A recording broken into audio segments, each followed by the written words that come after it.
சமாதான காரணர் எல்லாருக்கும் தருவாரா? யாருக்கு கிடைக்கும்? பிலிப்பியர் 4வது அதிகாரம் வசனம் 6-7.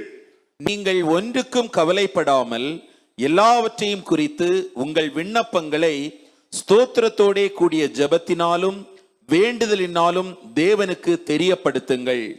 அப்பொழுது எல்லா புத்திக்கும் மேலான தேவ சமாதானம் உங்கள் இருதயங்களையும் உங்கள் சிந்தைகளையும் கிறிஸ்து இயேசுவுக்குள்ளாக காத்துக்கொள்ளும். ஒன்றுக்கும் கவலைப்படாமல் எல்லாவற்றையும் குறித்து ஸ்தோத்திரம் பண்ணி யார் ஜெபம் பண்றாங்களோ அவங்க இருதயத்துல எல்லா புரிந்து கொள்ளுதலுக்கும் மேலான தேவ சமாதானத்தை சமாதான காரணர் அனுப்பி தருவார்.